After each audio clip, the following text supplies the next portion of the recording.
Mike Moore Media. I'm talking to Neville Hall, the mayor of Eden. Mayor, hey, how are you, sir?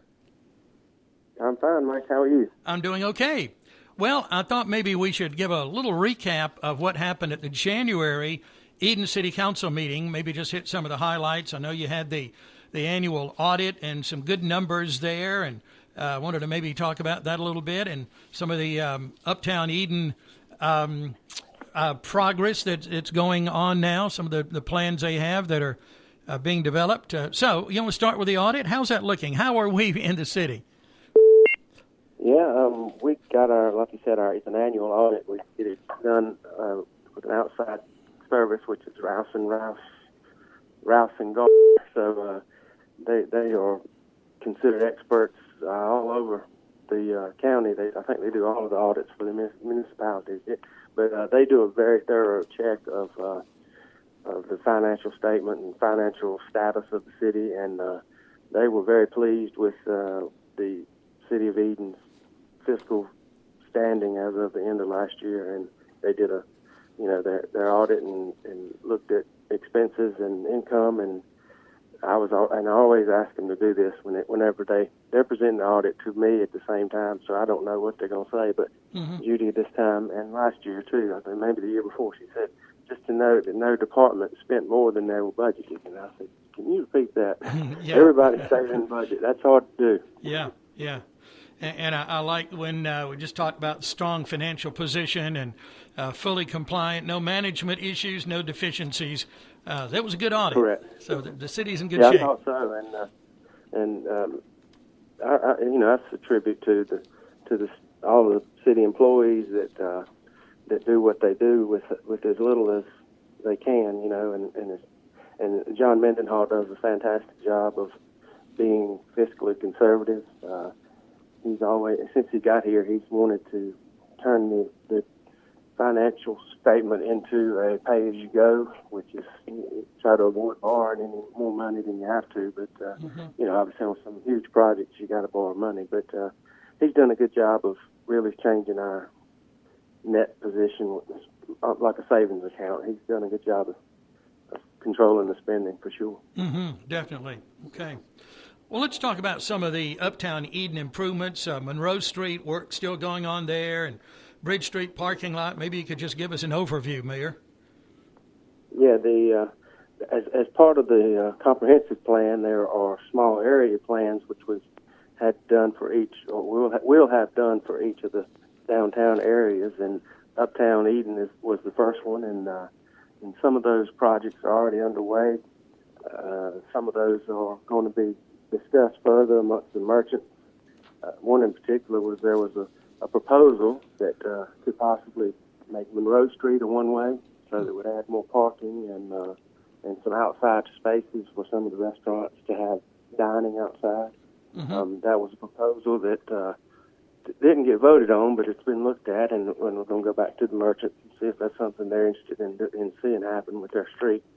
And the crosswalks that the paving of Washington Street covered up the old crosswalks that we had, so we got to put those back, and just let's see what else is happening. The paving of the parking lot, the sidewalk repairs. There's just a lot of things going on down there in that area to continue this success that it's experienced for the last couple of years. Yeah, there really is a lot in the works for sure. Let's talk about I learned a new term there in that January meeting, land banking. Can you tell us what that is and how the city's addressing that? Well, when a property gets beyond repair or close to being beyond repair, and the city has an option of tearing it down or trying to repair it. We've always gone with the tear it down because that's the least expensive way. But with the land bank, you can actually acquire the property and try to rehab it and sell it. So it doesn't become a further future problem. So you just the land bank whenever we do tear one down, if the person who owns the property doesn't pay the bill, which is normally the case, the city takes the real estate, which is just a vacant lot, and there are a lot of times they're hard to sell unless the person who lives next door just wanted to control another lot. You know, I mean, Mm-hmm. but hopefully we'll get some lots that are marketable and flip them around and builders just build some housing, because that's going to be a need. Yeah. In Eden. Okay. So we'll be hearing more about land banking for sure. Yeah. Mm-hmm. We hope. Yeah. Okay. All right. Well, those are some of the things I certainly I appreciate your input on that. Is there anything else we need to mention while we have some time here?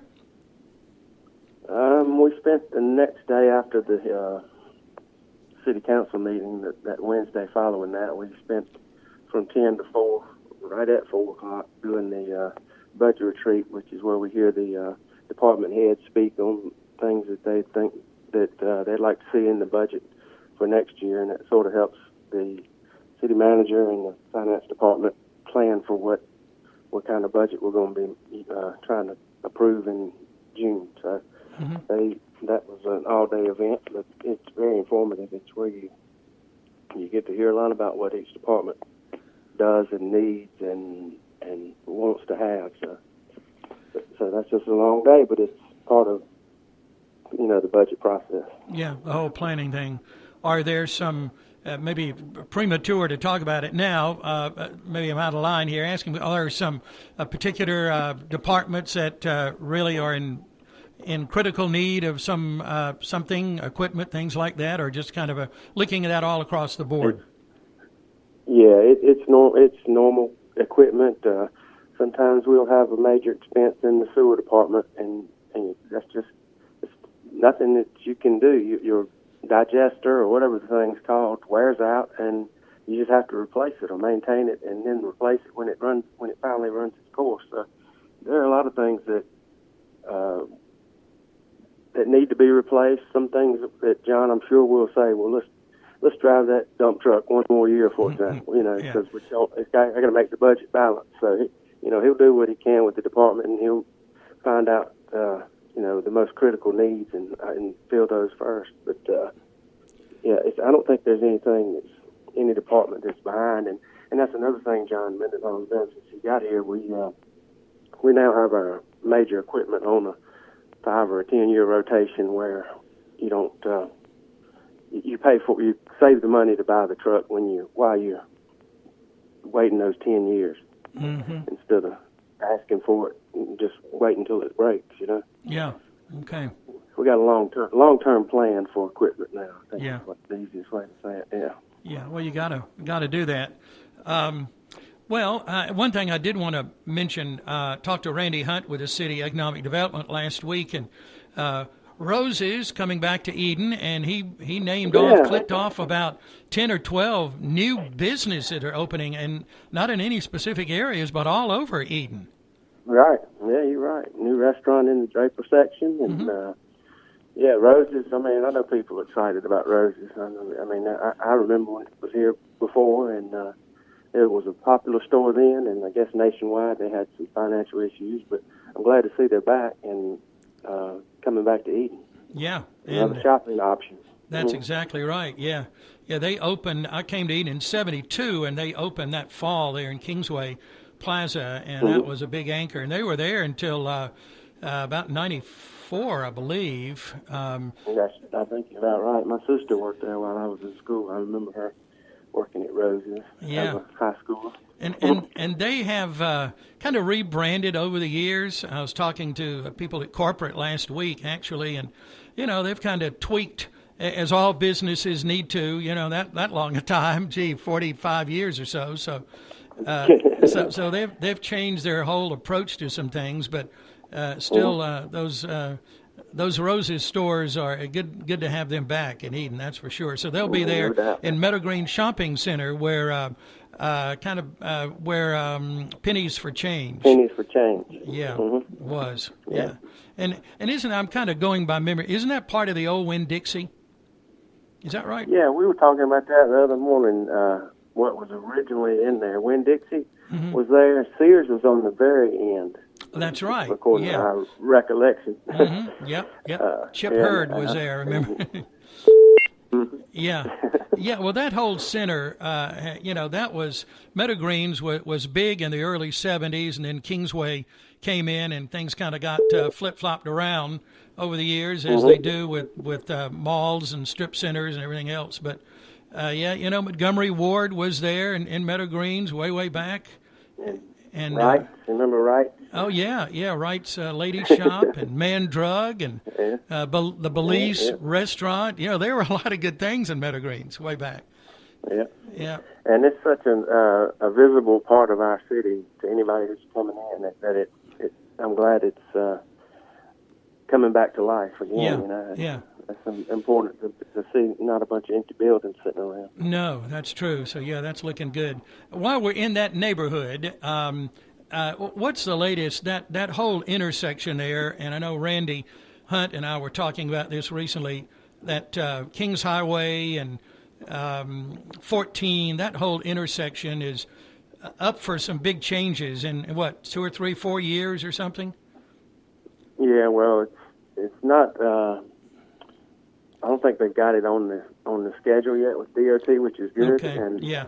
I think they're a couple of years away with funding for it, but it's not from what we've seen with the proposed intersection changes there, it's not something that we're very crazy about. It's it could be confusing, and it's just different from anything we've had. It'll be with the median in the middle, kind of like Freeway Drive.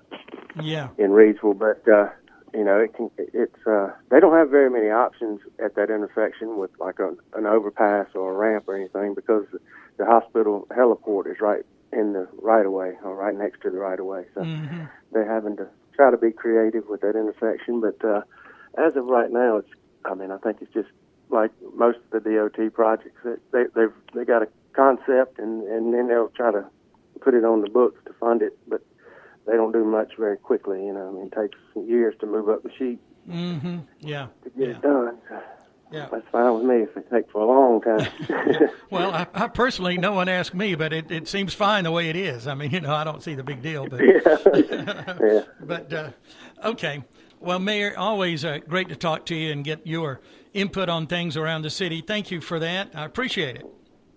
Well, thank you, Mike, and I'll be thinking about you tomorrow. Good luck with your medical stuff you got going, and I appreciate that. We're looking forward to seeing you back out soon. I hate to miss that chamber meeting tomorrow night, but dinner. But have an extra slice of dessert or something for me. All right, buddy. Talk to you soon. Good luck. All right. Thanks, Mayor. Bye. Bye-bye. The mayor of Eden, Neville Hall, making reference to, I do have a medical procedure at Cone Hospital tomorrow.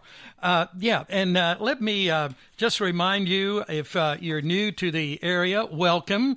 If you need to know more about what's happening around Eden, you can go to the city website, and that's edennc.us, exploreedennc.com, another good one, and both of those on Facebook, of course, to find out what's happening around Eden. Our program is sponsored by Carter's Auto Repair and Exhaust on Kings Highway. Now, there's someone who knows cars.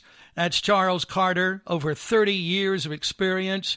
In fact, all of his people there, well-qualified mechanics to take care of everything you need when it comes to your vehicle. Quality work, affordable prices. They specialize in exhaust, custom and stock exhaust. Well, really all automotive work.